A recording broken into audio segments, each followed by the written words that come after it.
Here we have your trusty Fiesta, a car that's been in production for longer than I can remember.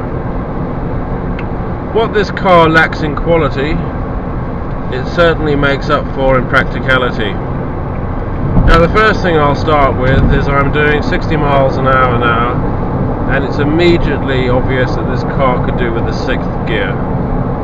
60 miles an hour, 3,000 revs, okay, it's not struggling, but it would benefit from it.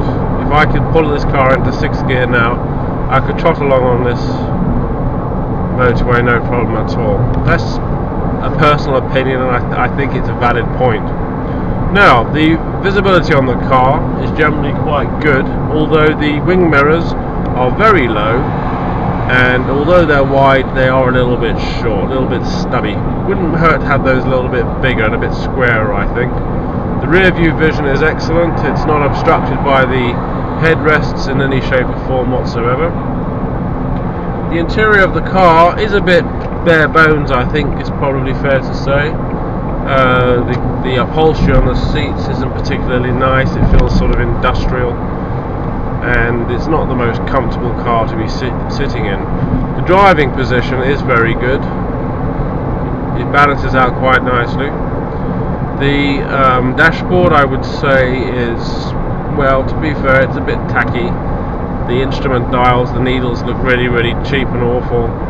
But it's laid out very basically in an elementary fashion. Everything's pretty easy to operate.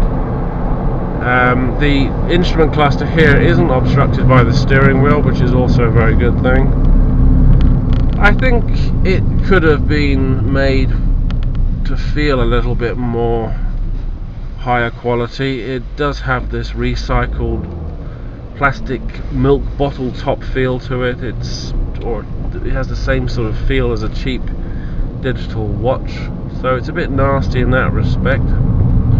Now this is the 5-gear manual, and you know, I don't think it would hurt for this car to have a bigger engine, to be fair. It certainly pulls along nicely in this,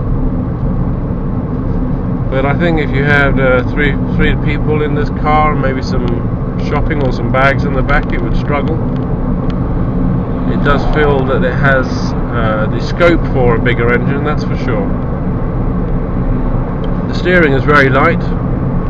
It's very responsive, actually. There's no lag on this at all. It's very good steering, I like it. I think if you had a high powered version of this car, it would be quite an enthusiastic drive. It's certainly a very nimble car, and I can see driving around a town or the back streets, small back streets and alleyways, this would be fantastic. I'm going to give a 0 to 60 test now. 0, 1, 2, 3, go.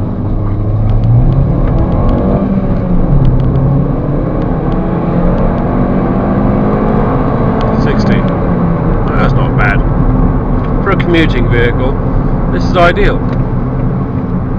As for the motorways, well, it's just not made for it. It can cope with it, but it's going to struggle cruising down the motorway. It just doesn't have the mid-range power and torque that you need to overtake a lorry, for example, in the rain. You know, it's a town vehicle. This